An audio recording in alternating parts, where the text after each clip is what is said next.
Hey guys, right now Captain Morgan is offering a special deal for Against All Odds listeners. Go to drizzly.com and use code THERINGER to save $5 on your next order of Captain Morgan. Again, that's DRIZLY.com.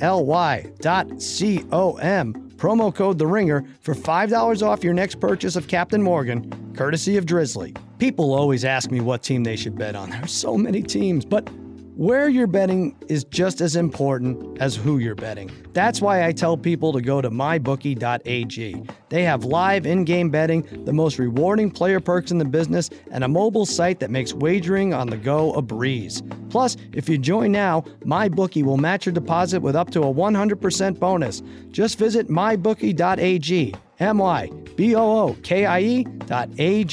and use the promo code SAL to activate the offer. You play, you win, you get paid. Football is here, and SeatGeek is the smartest, easiest way to get tickets to every game all season long.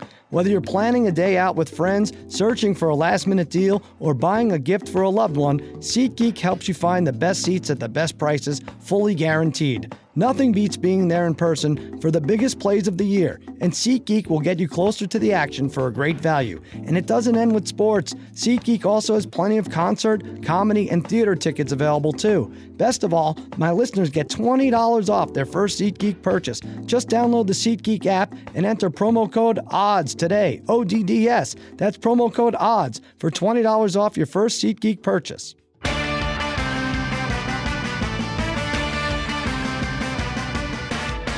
Welcome to Against All Odds with Cousin Sal, part of the Ringer Podcast Network. Producer Tate Frazier with me in studio. What's happening, Tate? How's it going, Sal? Thank you for working late on Rosh Hashanah. See? Of course. Anything for Against All Odds. Dedicated employee, that Tate Frazier. That's why we love him. But not everyone loves him. We're going to get to that in a minute. First, though, let me introduce a few friends of mine. My wizards of wagering, my gurus of gambling, my barons of betting, my overlords of the odds. The Degenerate Trifecta is here. What's going on, guys? Sal, what's up? What's up, Sal? What's going on, buddy? We're going to, all good things here. We're going to cover NFL playoff odds, Triple G Canelo recap. We're going to take a cruise down the river on Captain Morgan's Riverboat Casino. But first, I want to read this email. Now, this has been a weird thing. Now, Tate waged war with the backup center of his alma mater. What's this guy's name, Tate? I believe it's Mason Veal. Mason right? Veal, right? Yeah. And then what happened? You had some harsh words for the school, and he plays for the Tar Heels, his football team. No harsh words, just words. They weren't harsh. They were just true. Darren had harsh words. The Parlay Kid had harsh words? That's right. And then, and Brother Bry keeps betting against them, but for some reason he's taking it out on you, Tate. But then I thought you had made up, right? He followed you on Twitter? I think he had just liked a few tweets. I don't even know if he follows me. You don't know? All right, well, then I get this email the other day, not long ago. It says, Sal, ! Wow. The slander and threats from the snake are unbelievable. Tate the snake. I follow like a few tweets and try to reach out as a peace offering. Instead, I'm mocked. Clearly, living in LA has caused someone to forget about their roots back in Chapel Hill. Really is sad to see. Good luck on your bets this weekend and go Heels, Mason.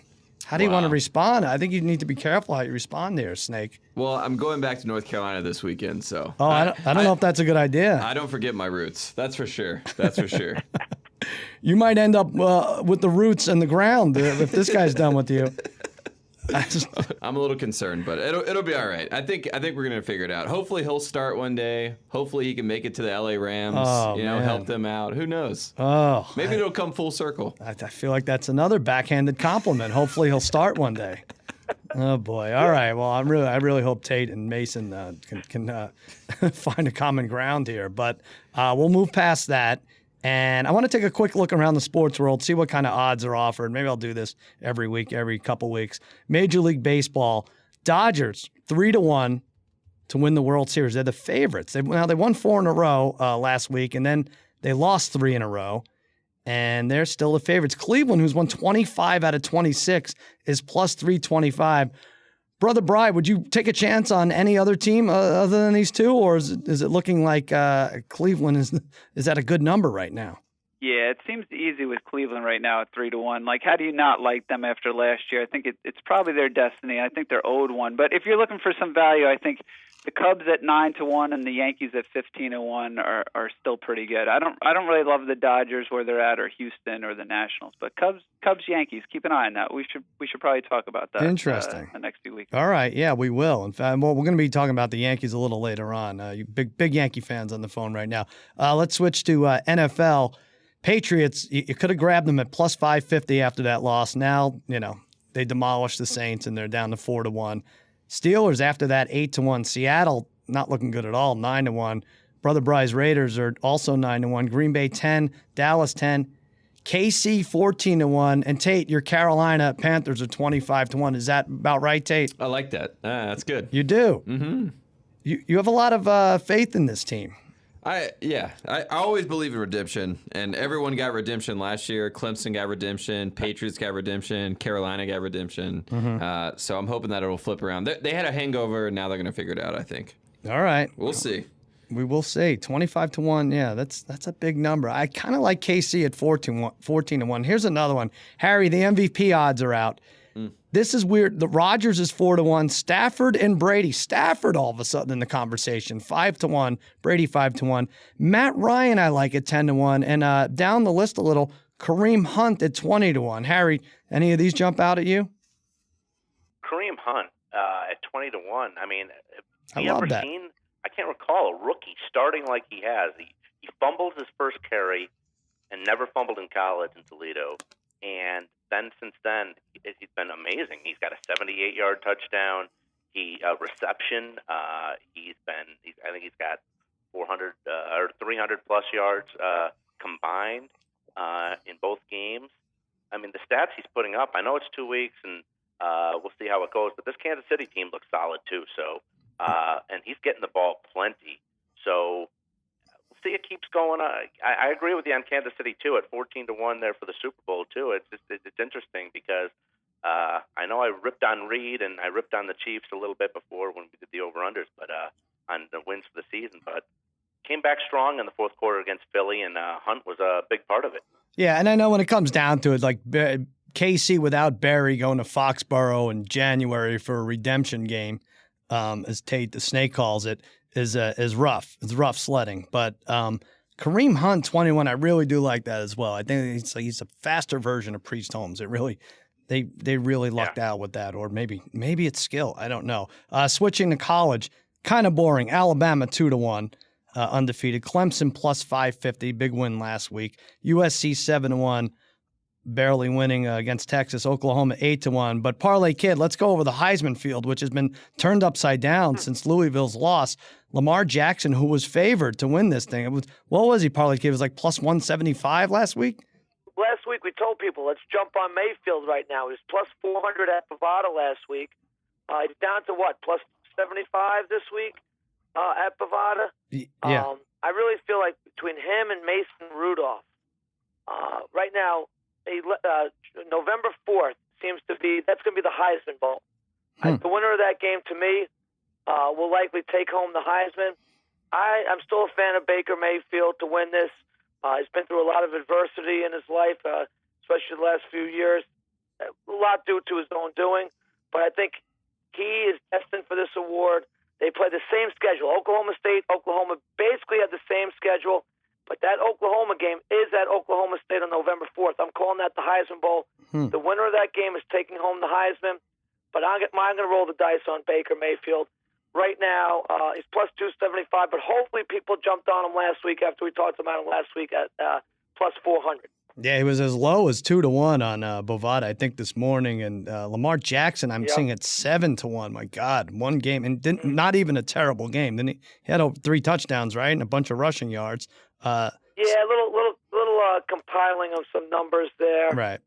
Towards the end of that game, I just feel like I think now his MO is kind of like maybe in these big games against the real good teams, he doesn't play his best, and he stack compiles against some of the lousier teams, and I think that's going to affect him regardless of his numbers come voting day. And Sam Darnold plus 750, as is Saquon Barkley. All right, so we took a look around the sports world. Those are the odds. That's what's going on in the big-time sports. And let's recap this fight quickly. Triple G and Canelo.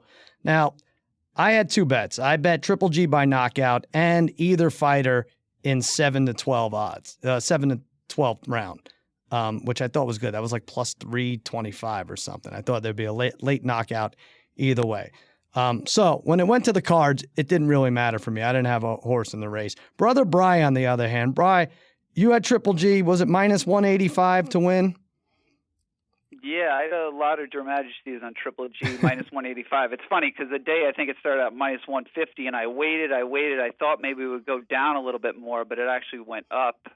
I actually felt a little bit better, though, as it went up that number. And, yeah, I got screwed. It was terrible. And, Bri, after having Florida plus 6 push, you probably didn't think it would get any worse in terms of a Saturday screw job, but it did, in fact, get worse, right? Yeah, it was really bad. And at this point, I'm not – it's funny to say this, but I'm not even mad at Adelaide Bird anymore. It's Don Trella, the third judge, the guy who scored Canelo, the 7th round for Canelo, really screwed me. I mean, that was definitely Triple G's one of his 2 best rounds, and somehow he gave that to Canelo. But I don't even know. Do we blame the judges anymore? I know you've talked about this before, about the judges maybe watching on TV, because if you watch, like, they're watching from 6 feet below where the fighters are fighting. If they're across the ring, they probably can't see half the punches are landed. I mean, we've been ringside for some fights, and sometimes it's much harder to judge those fights. So yeah, I don't even know anymore. It's so hard with boxing. Well, it is hard, but it's also, most of them get it right. So to be that far off, 118, 110 is just a real head scratcher. And I really do feel like, yeah, they should watch it on TV without the benefit of the commentary. And it's just weird to me that you could basically, these people may have a good view of the fight, they may not, but they definitely hear the crowd. They definitely hear what all the concession stands, and maybe they're sitting next to someone's family. You know, it for sure dictates which way they're going to go on these close fights. They also maybe should have access to the CompuBox stats. Why not? And have everything. But if you want to make a good decision, you should have everything at your disposal. Parlay Kid, you didn't bet the fight, but you're furious, right? I was watching the fight with Brian, and as soon as I heard Adelaide Bird was judging, I said to Brian, something screwy is going to happen in this fight right now. Her name keeps popping up over and over in all these big fights, and now they're saying maybe they're going to, she had a bad night, they're saying. I don't understand it. I agree. If you watch Teddy Atlas kind of go off on the whole thing, he's exactly right. Now, I was actually rooting for Alvarez. Okay, I had no money on the fight, but I was rooting for Alvarez. And there's no way that was a 7-5 fight for Triple G at the worst. Yeah. At the worst. And like you said, so they got to do something. Here's the problem. Here's my biggest problem with boxing. You can dominate a round, and you win that round 10-9. You could lose by the slightest of margins in a round. You lose 10-9. It's the same thing. There's nothing for really winning a round big unless you knock somebody down in a round. You're never going to get a 10-8 round, and I think maybe the scoring's got to change a little bit. And I agree with Bill Simmons. Why not 5 judges in these big fights? Why not 7 judges in these big fights? Right. Let's increase it. I think he had some good ideas the other day on your other podcast. Yeah, well, that'll be a first. No, he did. He said 5 judges, but as I pointed out though, like that Pacquiao, and I think Darren, you talked with me about it too. Like that Pacquiao fight, there's no helping that when it's unanimous against Pacquiao. The 5 judges wouldn't even help there. But sure, in most of these fights, it would help. I want to Tate, I'm going to ask you to do something. Last week I had Oscar De La Hoya on, and I asked him about this fight, and I may have really tapped into something interesting, because I said, "Are you worried about Triple G winning this 8-4 in terms of what this does to affect a possible rematch?" And here's what he said: "If Triple G wins 8 rounds, you're completely bummed, right? Because it'd be tough to set up a rematch. Is that right?" I'm not even thinking. I'm thinking. Look, I want it to be a great fight. That's all. I want the fans to win. I want the fans to enjoy this great fight, because these types of fights do not come often. Right. Yeah. So, but it turns out that's exactly what he was worried about, because this fight was well on its way to 8-4, which didn't matter because someone obviously got to Adelaide Bird and either paid her off or something, because that was not a 10-2 Canelo fight. But there was anything but that. I refuse to believe that, she's called fights and she knows how to score rounds, but she just screwed this one. She threw it out. You can't have a bad night. It's one of the 2 biggest nights of the year for boxing. You can't have a bad night like that. So I don't know if De La Hoya was lying to me. Maybe he wants to call back, but it would be interesting to see. Now the rematch is -185. And Parlay Kid, I'm glad you were rooting for Canelo, because your brother Bry would have lost his house if Triple G had actually lost the fight. But do we like Triple G at -185? Yeah, why not? Why not, Sal? I think I really think it depends on when this fight takes place. What are we pinpointing? Like May, maybe of yeah, Cinco de Mayo weekend. Right, that's Cinco de Mayo. Cinco de Mayo. Wow, that's going to be some show. Mm-hmm. Look, I was impressed with Alvarez. He was big. He was strong. Triple G though, look, I'm a fan now. I'm a fan. I thought he did everything he could in this fight, and I think he wins the rematch. I think it's a very similar fight in the rematch. So yeah, at -185, I still think that's pretty safe money. I don't see him losing a close fight this time. It's just it's stupid, because they were going to have the rematch no matter what. They really were. They could have scored that any way, close or whatever. I feel like most people think like, oh, it was maybe 115, 113 or a 2-point fight. A draw is okay. Like, it still gets me crazy that people think a draw was okay, but people aren't as outraged as I am with this. Now, Harry, you didn't actually watch the fight. You chose instead to go to dinner with a friend and his elderly mother. But you must have, we were talking about this fight for weeks, and then you knew we were going to talk about it today. You must have been, were you watching on Periscope at dinner, or were you reloading a blog or something? Like, how did you follow it? I didn't want to be rude. I didn't want to be rude, so I did have to go to the bathroom 3 times just to get updates and see what's going on. But I'm sort of glad I went to dinner. This is more chaos again with boxing. I know last week when we went over it, I had Canelo by decision. I think the odds at the time were +180. That would have been very difficult. Who knows? To see this happen, to see what happened to Pacquiao in his last fight with the judges, I was glad dinner was good. I'm glad I was at dinner, put it that way, because this is just insane. I listened to Atlas and I listened to Stephen A. Smith afterwards and their analysis of what happened and everything, but it's the same thing from the Pacquiao fight. All right. Well, I'm actually glad you went to dinner too, because I'm betting against this weight loss thing that you're trying to put together. But I did hear something about the dinner. You had a waiter and you questioned him on his accent.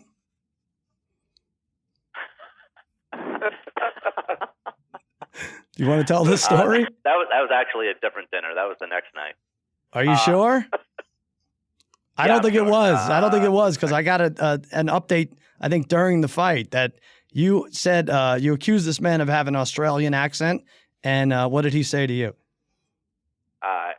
He said, and he's like, I get that a lot. And then I said, oh, is it Australian? And he's like, no, I have a disorder. He has a speech impediment. And a disorder, speech impediment, and I think you have a disorder, a speech impediment, right? Ken just turns his head, and that was that. That was that. All right. Nice work, Harry. I probably shouldn't have got anything to do with that. Yeah, you probably shouldn't have. They probably spit in it. Bad news. Really odd. Yeah, it was really odd. Well, yeah, and so instead of watching the fight, Harry went around the Tempe area, restaurant area, and just insulted waiters. So I guess, all right, one or the other, I guess. Let's talk about the Thursday night game. This is the other thing that's driving everyone crazy. Right now, going into, I don't know when you're listening to this, but 2 Thursday winners on the road, money line winners, right? Just one straight up. Chiefs over the Patriots.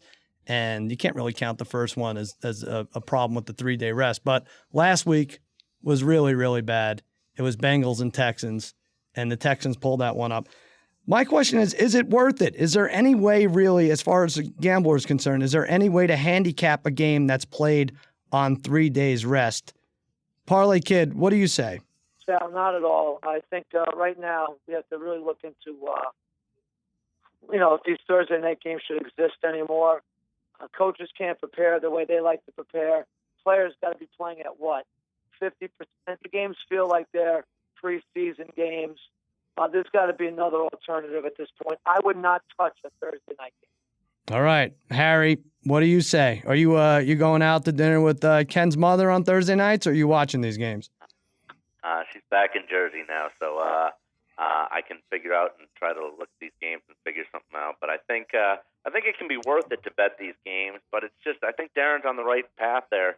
But the scheduling, it's just not good. I mean, even when Houston wins their division, they're not. I know that everyone they don't win pretty. They play ugly football. I mean, they played Cincinnati last week. Both teams combined, Houston and Cincinnati, have played 8 quarters of awful football in both their games. I think that when you have division matchups like this week coming up, Rams at San Fran on short week. I mean, it's more of a question if we can. Is it worth it? Who can watch it? People love to have money on these games and watch them, but if it's Rams at San Fran, it's hard to put money on this because it's just so dreadful. Next week you got Chicago at Green Bay. The Packers haven't been lighting up, and the Bears are god awful too. So these Thursday games, I don't know if you maybe try to schedule it better in terms of not having matchups against division rivals. Maybe save that for Sundays, and maybe mix, cross, when you play that, when AFC plays NFC, have a lot more of those games in, so it's a little different, mixes it up, because these conference division games aren't working. Yeah, I mean, the scheduling is one thing, but let's talk about the quality of these games, and if it's even possible. Brother Brian, like, they play Sunday night. If you had a team play Sunday, and then the two teams from Sunday were going to play Monday, would you even bet that game? No, because there's not enough time in between. That would be the coin flip of all coin flips. So Tuesday's a little better than that. Wednesday a little better. Thursday, you're still, there's not enough time in between. I just feel like maybe it's because I'm staring at one game, but it does seem like there's a lot of injuries and a lot of 3-and-outs and a lot of commercials tending to these injuries. It's just bad football. And maybe it's because I had the Bengals last week, but I don't appreciate it. And I kind of think someone said it was like Who Wants to Be a Millionaire? Like, everybody loved it on ABC, but then they put it on every night, and it almost killed the network. I kind of feel like that's what's going on with football in the Thursday night game. Brother Brian, do you agree? These games they're awful, but I think I might have found something. I think you might be able to bet these games. So if you look back to last year, excluding week 1, so take out last year, 2016 week 1, 2017 week 1, the under is 12-6 in the last 18 games. Ooh. So I think that's something to definitely look at. Also, the home team money line favorites at 13-5 in those games, and also the home team against the spread is 11-6-1. Another thing that I saw is when the over/under is less than 40, the under is 3-0. So in this game coming up, the over/under is 39.5. So you definitely might want to look under here. So I think there's still money to be made. The games are terrible, but there's still money to be made. I like that. I knew you would find it, Brian. All right, you're saying the under in these Thursday games, and after 17 of them, maybe you go 10-7 or better. I kind of like that. Yeah, exactly. Let's take the unders. There you go. All right, let's talk my bookie for a second. Ever since I started this podcast, people have been asking for advice. Usually it's what team to bet on this week. You got Patriots or Texans. You have Chicago or Pittsburgh. Man U or Chelsea. Harry versus key lime pie. The questions, they come fast and furious. Well, let me tell you, where you're betting at is just as important as who you're betting on. I would only recommend the service to my listeners that's been good to me. That's why I'm urging you to make your way to my bookie. You win, they pay. They have in-game live betting, the most rewarding player perks in the business, and an all-new mobile site that makes wagering on the go a breeze. Join now and my bookie will match your deposit with up to 100% bonus. You hear that, Tate? Yep, 100%. Tate, I'm going to give you $37. Yeah. I'm going to do this after this podcast. And I want you to join my bookie. And you tell me, I think I know the answer, but with a 100% bonus, you tell me how much extra you're giving. Well, we're going to test it out. Don't say anything. We're going to test it out. And you tell me next week, all right? Beautiful. All right, just visit mybookie.ag, mybookie.ag, and use the promo code SAL, that's S-A-L, to activate the offer. You play, you win, you get paid. All right, let's move on to props here. Now, this is interesting stuff I found. You can bet this, and you're going to have to bet this one before the Thursday night game because the 49ers play. How many 0-2 teams will make the playoffs? Now, there are 9 0-2 teams. The Bears, the Bengals, the Browns, the Colts, the Chargers, the Saints, the Giants, the Jets, and the 49ers playing Thursday night. Harry, 1/2. Over-under is 0.5. Do you go over or under? Boy, that's tough. I think that I've heard these announcers or people say that teams that are 0-2, 10% of the time make the playoffs. That makes it very difficult. And the teams that you just listed, I see one team that might be able to do it. Don't say the Giants. They can turn the Don't say the Giants. Stop it. You don't believe that. That's the only team. Everyone else is god awful. They are too right now too. But if someone's going to make it, it's going to be them. They'll have to figure something out on offense. It's not pretty, that's for sure, obviously. But everyone else, there's no hope for anyone else in that lineup. I think, Harry, do you have a speech impediment, Harry, or did you really say the Giants are going to make the playoffs out of those 9 teams? I don't know. I have 10 texts from you Monday night suggesting that you don't believe that. You say the Giants. I said, well, I'm taking the wimpy way out. I'm saying maybe. But you go over or under a half? Maybe over a half. You go over a half. Yep. Okay. All right, Brother Bry, over or under a half? Yeah, I'm going under here because I think there's only 3 potential teams, and those are the Giants, the Chargers, and the Saints. And I'm writing off the Saints. I don't think they're any good. I thought before the season started, they were going to go under 8.5 wins. I'm writing them off. I hate to say this, but I'm writing the Giants off. Have you seen their schedule through Week 7? Yeah. I think it's going to be really tough. And I'm writing the Chargers off because their schedule is just as tough through Week 8. And in the AFC West, you can't be falling behind with those 3 other teams. So I'm definitely taking under here. I'm with you, and kind of the same logic, Brother Brian. I don't like the Giants' schedule come up. Maybe the NFC East is a little easier to win than these other divisions, but I don't see them being better. But boy, 7-9 would be pretty good for them at this point with that offensive line and what's going on, how they can't move the ball. And then, right, other than that, the only 2 teams I think are New Orleans and the LA Chargers. And those 2 teams, unfortunately, play in divisions that may have 3 playoff teams. So I don't see it happening. I would go under a half. Parlay Kid, what are your thoughts? Yeah, so history is not kind to these 0-2 teams. Harry was a little off. It's 12% of the teams that start 0-2 go on to make the playoffs. The most talented team out of this bunch is the Chargers. But with the Raiders, Denver, and the Kansas City Chiefs in that division, they don't stand a chance. So it's under. It's under. None of these teams are making the playoffs. I agree. All right, now let's go the other way. 2-0. How many 2-0 teams will make the playoffs? Atlanta, Baltimore, Carolina, Tate Frazier's Carolina Panthers, Atlanta, Baltimore, Carolina, Denver, Detroit, Kansas City, Oakland, and Pittsburgh. The over-under is 6.5. I just rattled off 8 names. Parlay Kid, over or under 6.5 of those teams make the playoffs? Well, so you rattled off 8 names. 3% of teams that start off 2-0 make the playoffs, which means 6 out of these 8 teams are going to make the playoffs. I'm going to take 2 away. I'm taking the Detroit Lions away. I think, look, they're a gritty team. I think their lack of talent is going to catch up to them. I think they are well constructed, but I foresee 8-8 in their future. And Tate's not going to like this. Carolina, who I was on their bandwagon, but Brian and I were watching this game very closely the other day. Cam Newton is just not Cam Newton. I don't care really what anybody says.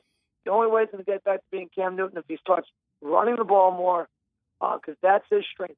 Running is certainly not his strength at this point.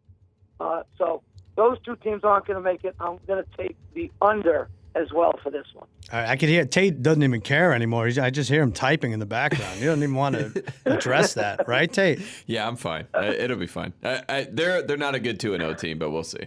All right. Brother Bry, I say there's some math behind this because out of the 8 I listed, only 7 could possibly make it. Pittsburgh, Oakland, Right, exactly. Pittsburgh, Oakland, Kansas City, Denver, Baltimore all can't make it. Only 4 out of 5 at best can make that. So 7 would be the highest number. And I like Detroit to get out of there. I really do. I mean, I hated them last year. I just think it's all smoke and mirrors at this point. I think Minnesota jumps in there, and I think you get a little advantage here because Tampa Bay is not listed as a 2-0 team because they're 1-0, but I think they're right in there with that field. I would go under here. I would go under 6.5. I think you're looking at 6 of those teams making it. How do you see it? Right. Yeah, I think this is easy money. It's funny. That's the first thing I was thinking when you gave this to me. If you look at the math, at most 4 of the 5 can only make it in the AFC, and that means if 4 of those make it, all 3 have to make it in the NFC. Mm-hmm. And I think either Carolina or Detroit are going to fall out. I mean, I've actually been really impressed with Detroit, but I think both of those teams make it. And I think it's going to be tough. So I think the under here is really easy. Right. I don't think you meant to say depressed. You definitely are. I was going to say depressed, yeah. Well, you won money on them. You had their money line. Well, you had them +3 the other day, right? Harry. I did, yeah, +3. Harry, what do you think? Sports Bovada has this. How many 2-0 teams will make the playoffs? 6.5. You go over or under? Well, those 8 teams you listed, was that Parlay Kid's 8-teamer last week? I'm just checking. It's pretty close. Sure, but, pretty close. Yeah. Pretty close, but I'm gonna go with the under 6.5. I think Atlanta, KC, Oakland, and Pitt are the 4 that make it. I got 4 out of that list. You guys were right. Cam just isn't right. His passes he's overthrown. He got hurt a little bit last week. They can't get the offense running right. I think it's way too early to bank on Detroit, even though they have looked fantastic. It's just. And every time you think, wait a minute, maybe Detroit's good, something bad happens. So I think it's a little early to go with Detroit. And Baltimore, Bri, I think you mentioned it last week where you said, is Baltimore even good? They've beaten Cincinnati and Cleveland, so I think that's very hard to judge on how good of a team they are. And Denver might be able to do it, but to get 3 teams out of the AFC West, that's asking a lot. Tate, more Degenerate Trifecta members bagging on your Panthers. Is there any way, do you think if they draft Mason Veal, you think maybe their offensive line will be in sync? They'll be able to run the ball and do all these things that people accuse them of not being able to do? I'm just laughing at the fact that everyone talks about how great Christian McCaffrey is, and they run every single play on offense for him, and he can't do anything. So yeah, I'm waiting for all that to turn around on its head. All right. That's interesting. Best defense in football, though. No one's talking about the defense. It's very, very good. I won't. Yep, that's true, Tate. All right. Well, that brings us to our sponsored segment, Captain Morgan's Make Believe Riverboat Casino. Each week, the Degenerate Trifecta and I used to say set sail, but I was corrected online. Apparently, Cruise the River is a better depiction of what we're doing. We cruise the river, tackling make-believe gambling propositions related to sports and pop culture events. This week's fake proposition and it's a New York-based Captain Morgan prop. Which will happen first? The New York Yankees get eliminated from the playoffs, or the New York Jets win a game? All right, Harry, I know you have a lot to say about this. The Jets win a game first is -145. The Yankees get eliminated is +125. Which is happening first? I'm gonna go with the Jets win a game. I know they're 0-2, but they played competitive against Buffalo on the road. They played the Raiders tough in the first half last week on the road too. They come home this week. Their home opener is against Miami and Scum Cutler. But if somehow still Miami gets by that game, here's my key: on October 1st, the Jets play at home against Jacksonville. Now, normally when teams go to London and play, they have the following week off. But Jacksonville, because of the contract they signed with playing in London, that when they're done, they got to come back, and they don't have a bye week, and they're going to have to play. They're going to have to play the Jets. So With that being said, they don't have a week off in between. They got to play in New York, and I think that's the game because the Yankees regular season ends that day. So I think that's the day where the Jets get it done is against Jacksonville. So the Jets will win before the Yankees even play their play-in game at home. It's interesting because I know the teams get teams that go to London get the option to get the next week off.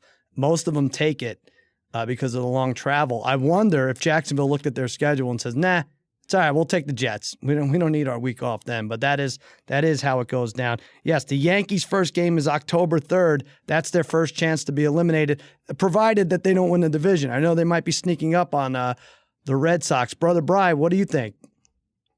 Yeah, I'm going to go with the Jets too on this one. I mean, I'm factoring the Yankees will beat probably the Twins in that wild card game on October 3rd, and then you're looking at they're probably going to play through October 9th. So in that time, the Jets are going to play the Dolphins, the Jaguars, and Browns. So I'm figuring they're going to win.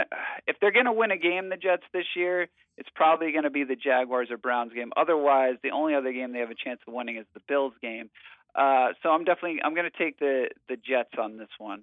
One thing to think about, Sal, which is funny, is there is a chance, though, that both of these things could happen on the same day. Is that right? The Yankees could get eliminated. Yeah, the Yankees could get eliminated Game 3 if they're playing Cleveland by October 8th, and then the Jets could also beat the Browns on October 8th. So there is that chance as well, which would be I'm sure those odds would be very high. Well, then the Jets would win because that's probably going to be a day game, right? That's a day game. Yankees would play. Right. I know. Could come down to the hour. All right, Parlay Kid. I know you're not going to crap on your Yankees, so just say it. Jets win first, right? Yeah, Jets win first. Listen, Yankees, the earliest, like Brian said, they're getting eliminated is on 10-9. That will be the earliest. The Jets have the Dolphins, the Jags, and the Browns. I feel they find a way to win one of those three games. Don't sleep on the Yankees. As Brian said before, it's 15-1. They are peaking at the right time. Maybe Cleveland already hit their peak. Maybe they're going to be trending down. Yankees are finding their stride right now. They got a pretty deep rotation. In my mind, the best bullpen in baseball. They're going to have a long run. It's just that wild card game. Yeah, that's it. It's going to be the Twins, but look, that's a coin flip and one and done game. But let's bank on them winning that. The Jets win before the Yankees are out. All right, I'm not going to bank on that so fast. I think the Yankees are eliminated October 3rd. Irvin Santana shuts them down, and that's it for the Yankees. And I think the Jets are going to be losers for a while. And Brother Bry, you brought it up. I think that home game against the Bills, I believe that's a Thursday night. That was the weird color rush game last year, or 2 years ago, was it? November 2nd. So I say Yankees gone October 3rd. Jets win November 2nd against the Bills. I'm taking Yankees plus 125 as a Captain Morgan prop, which will happen first. Sal, if you like that Jets first win against the Bills, I think they have that on a lot of they do. These online sites at like 15-1 for that to be the Jets first win. Yeah. No, I'm not putting anything. I just did that for the stupid segment. That's all right. But no. All right. Well, that does it. Another week of Captain Morgan's Make Believe Riverboat Casino. No matter how you live like a captain, Captain Morgan reminds you to please drink responsibly. Captain's orders. All right. We haven't done this in a little while. We used to go to the mailbag to see nominees for the Degenerate Gambler Hall of Fame. We have it. It's being built in Pahrump, Nevada right now. It should be up by Christmas time. I think that's a nice place to take your family if you've never been to Pahrump. But we've had a lot of entries, and we're going to maybe have one more. I saw one I came across. We need 3 yeses for this guy to make the Hall of Fame. It is, in fact, a guy this time. So let me read this email. Cousin Sal, I have a sordid history of gambling, much of which would likely qualify me for the Hollowed Hall. I think the low point came on a weekend my dad was visiting me in L.A. from Chapel Hill. And instead of talking to him or my sister at dinner, I was on my phone betting $500 a pop on a UConn-Cincy basketball on the which team will score the first basket under 18 minutes bet, then again under 16 minutes, then again under 14 minutes, and so on until losing about $2,500 while ignoring the family. The shame spiral was severe. More importantly, however, I think I deserve induction for a different reason. Last Sunday, I was at Sharks Cove in Manhattan Beach with my girlfriend and a couple buddies, enjoying some cold ones, trying to watch the final round of the Northern Trust Open. In between my table and the TV sat 3 men, 2 of whom seemed to have a particular vested interest in Jordan Spieth. Once I noticed the nachos and wings on the table and saw the third gentleman stuck with a measly side salad, I connected the dots and realized I was sitting next to 3/4 of the Degenerate Trifecta, or quadfecta, as he said. I guess he's including me. In any event, as DJ and Spieth hit their sand shots out of the bunker on 17, I noticed deflation at your table. Spieth left himself about 20 feet for par, while DJ had a kick-in 3-footer. Tension was palpable, and then Spieth knocked it in. A celebration ensued. What a putt. They headed to 18 all tied up, and then the weirdest thing happened. You guys left. So as seasoned golf bettor and all-around golf degenerate, I have to ask, was your money on Spieth to win a tournament? If so, how could you leave when he's on the 18th tee, jinxing him into getting beat by choke artist DJ, sinking a miracle 30-footer to force a playoff? Anyways, I think my ability to witness the subtle signs of a table of guys who have action is why I deserve induction to the Hall, or at least a response to let me know what the wager was and how it ended up. At the very least, tell Tate, go Heels. David Dworsky, UNC 06. Tate is no longer a Heels fan. That's going to be disappointing to David Dworsky. Yes, David, you were right. That was me and Brother Bry and Harry a few weeks ago. We did have money on Spieth. I think, Bry, you and I had Spieth, right? Yeah, you and I had it. Harry didn't have anything, I don't think. No, Harry had the salad. You had what? What's that, Harry? I lost the read and I had the salad. Yes, you had the salad. And I don't know why we left. We had to get back for something. Oh, we had a fantasy draft, right? Didn't we have one like at 4 o'clock? Yeah, we had our fantasy draft that night. That's why. We had to get back in time. And don't worry, we saw the bullshit at the end and we lost with Spieth. But what do we say? Parlay Kid, is this guy in the Degenerate Gamblers Hall of Fame? No, Sal, I don't think this is worth it. I give him credit for recognizing the 3 of you guys. I have to say, I'm a little disappointed that you guys would leave at that time. My guess is I really thought Harry was probably complaining about his leg or something like that that day. That was my guess. He was probably whining about his leg, and all right, Harry, we'll leave now. That was the tennis match. You're right. It was right after their tennis match. Yeah. It's right after. I'm very surprised you guys would leave at that moment. Give him credit for recognizing at least Brian. I mean, Sal, you're famous. Yes. People recognize you. Harry, he's recognizable anywhere.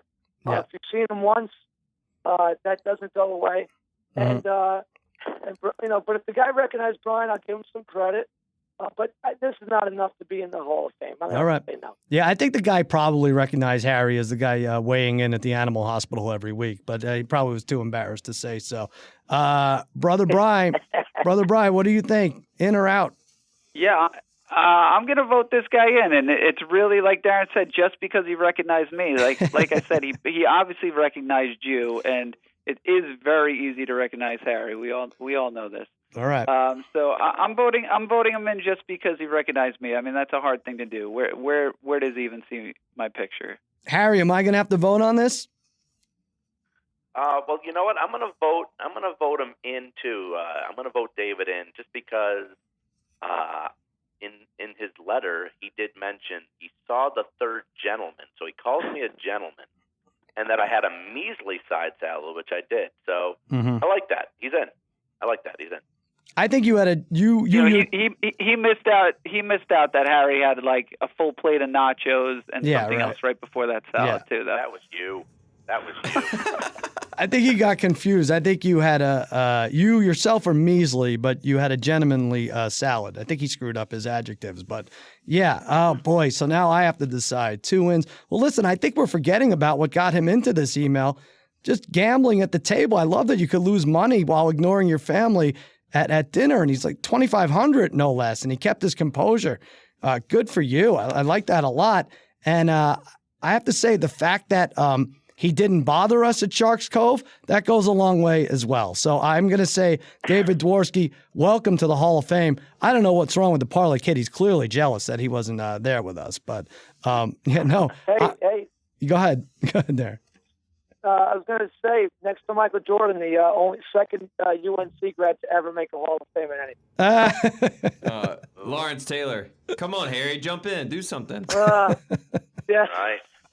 I like that. All right, Dworsky, Taylor, and Jordan. All right, they're in the three. Actually, Michael Jordan would probably make our Degenerate Gambler Hall of Fame as well. All right, that's it. If you want to email us and you want to put yourself up for nomination, do so at cousinsalagainstallodds@gmail.com, and we'll be happy to evaluate you. All right, now, let's talk ZipRecruiter. Are you hiring? Do you know where to post your job to find the best candidates?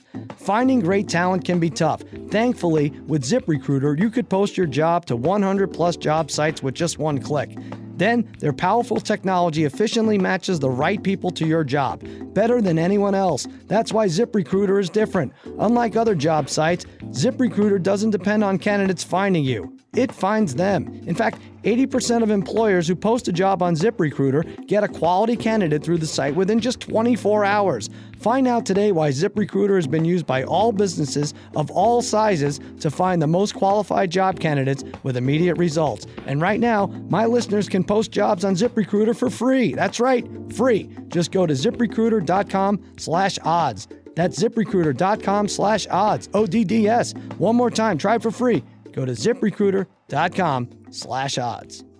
We're going to go to this, our last segment. It's called Sharp Tank. We've had a few people on Twitter say, hey, you missed the boat with this. You should be calling it, instead of Shark Tank, it should be Sharp Tank. We have the sharpest gamblers around, and they are going to try to sell me on a best bet every week. Now, last week I bought Darren, the Parlay Kids Parlay. He went 6 for his first 6 on the parlay and then lost the 2 night games. Won the first 6, though. I think the Parlay Kid, what was that, like a 12-1 parlay? What was that would have paid out? 16-1. 16-1. So you could have really theoretically hedged. You could have taken Atlanta minus 160 or 170 Sunday night. Yeah. But it would have been tough. But good for you going 6 for 6. Yeah, I noticed a couple people on Twitter said they took my actually the first 6 and they won. So good for them. Listen, to boost those odds, I put Green Bay in. Look, I feel like Green Bay has been such a good team for a long time now, but anytime I bet them, they lose. Any single time I bet them, they lose. I was hoping if we were going to lose, it was going to be Harry's Giants that did us in. But yeah, I'm glad. Yeah, that's true. All right. Parlay Kids, sell me on something. Who do you like? Who's your best bet?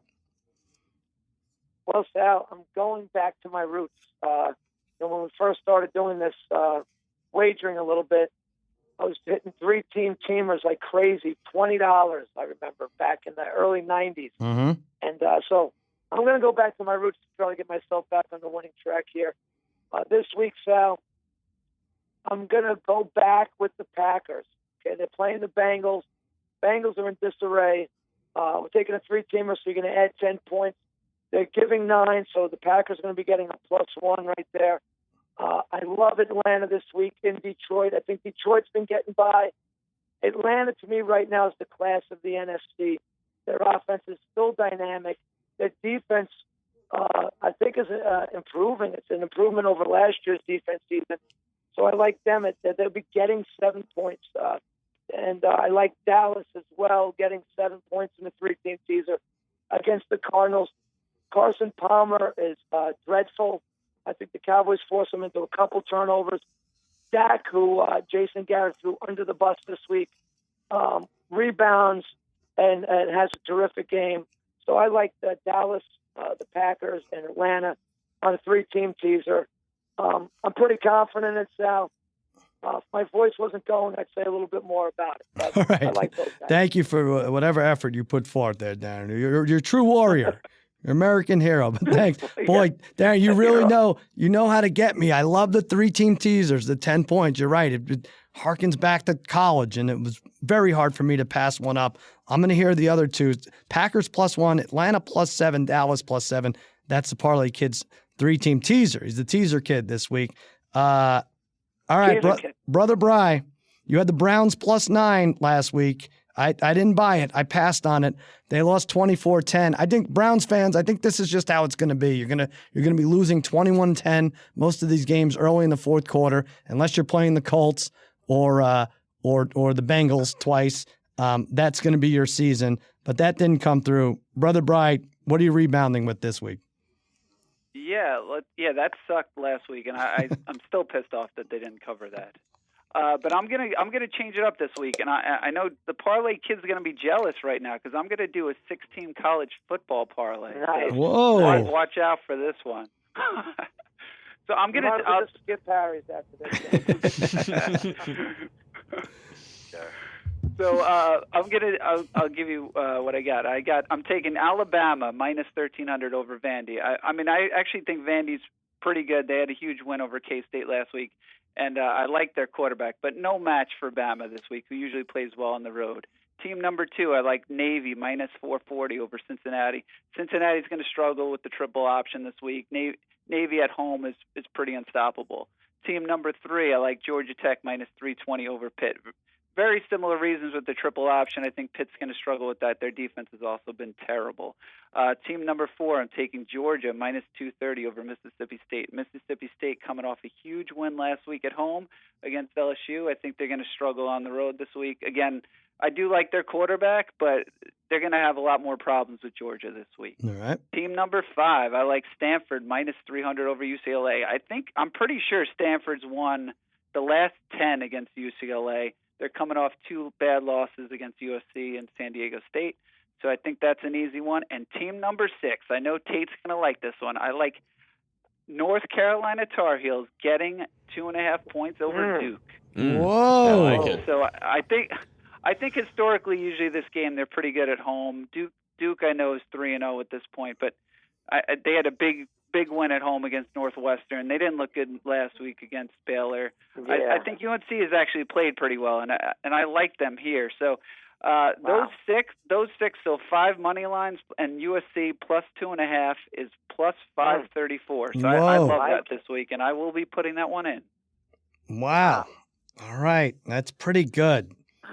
God, I have to say, Parlay Kids, I liked his 2, and then the third one roughed me up a little. And then Brother Bry, I like your 5, and then you have to go with Tate the Snake's former alma mater, the Tar Heels, who he doesn't like anymore. All right, Harry, I'll hear you out.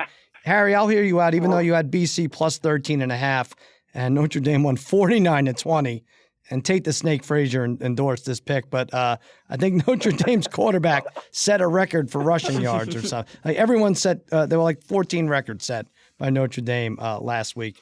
Harry's BC did not cover.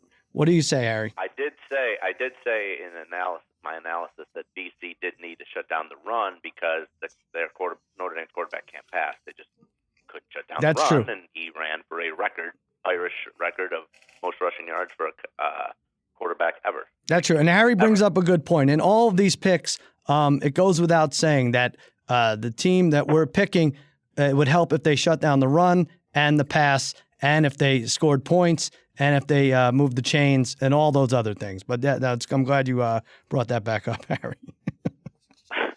Well, anyways, my best bet this week is I'm going to try to sell you on the Ravens are in London playing the Jaguars. I'm going with over 39.5. Ratings haven't been great for football. This game's going to be basically solo, so people will be able to watch it. They got to have points. It can't be another snooze fest like we mentioned on these Thursday games. In 2012, the Jags became the first and only team to sign a multi-year deal to play in London. That was a 4-year deal, and since then, in 2016, they've extended it to 2020. So they're basically the Jacksonville/London Jaguars. And when they've happened to play in London, they've actually showed up for these games, and in all 3 games they've played, in 2014, 48 points were scored in the game. 2015, 64 points were scored in that game in London. And in 2016, last year, against Indianapolis, 57 points were scored in the game. So that's 3 games. All games went over. Another reason why I like this game to go over 39.5. Brian despises Bortles. Hopefully he could throw a pick 6. That would help. And I hate to use the do theory, but the Ravens have not had a game where the game has scored had 38 points or more, including this past preseason, the 2 games this year, and the last game of last season. 7 games in a row, they haven't had a game go over 38 or more points. Take the over 39.5. The do theory comes through here. You're saying the do, not the dude. You're saying the do theory. They're due? The do theory. They're due to go over. Okay. That might be the do theory. I don't know. All right. Let me think about this for a second. Harry, I'm sorry. That game will probably go over. I like your reasoning. I really do. It's better than most weeks. But I feel like that London game is just as good as a Thursday game, in which, if you listened a half hour ago, you heard that I'm going to try to stay away from betting Thursday games. So I just think there's too much up in the air. I'm not impressed with the Jaguars offense. I'm really not that impressed with the Ravens offense. A lot of bailout screen passes from Flacco. Still can't go long. It probably will go over 39.5. I don't want to buy that one. Parlay Kid, God, I'm looking at these. I love the Packers +1, but then you have these 2 road teams. You have Atlanta, who's better than Detroit. You have Dallas, who's better than Arizona. I just think that something screwed up happens, and one of these teams loses by 7. And I think it could be our Dallas Cowboys. I really do. I don't think we're right now. I don't. Atlanta's better than Detroit, like I said. I just feel like I have bad luck with Detroit. No matter which way I go, I'm gonna screw myself. I'm gonna have to pass on that.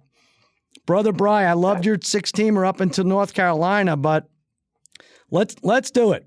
Let's take Brother Bry's 6-team parlay, moneyline parlay for the most part, plus North Carolina plus 2.5. You got Bama moneyline, Navy moneyline, Georgia Tech, Georgia, Mississippi State, Stanford, and North Carolina plus 2.5. And then we can hate the Snake Frazier even more if it loses. Yes. I'm buying Brother Brian. I can't say that 3 times, but I'm buying Brother Brian's 6-team parlay. Let's root for that. All right, thanks, guys. That'll do it for another episode of Against All Odds. It's Cousin Sal, part of the Ringer Podcast Network. If you think you're eligible for our Degenerate Gamblers Hall of Fame or you just want to say hi, do so. Cousin Sal Against All Odds at gmail.com. Tweet me at TheCousinSal. Brother Bry is at BSZOK816. The Parlay Kid is at The Chalk Talker. Watch Jimmy Kimmel Live, 11:35 on ABC. That's that. For the Degenerate Trifecta, I'm Sal, saying so long and happy handicapping.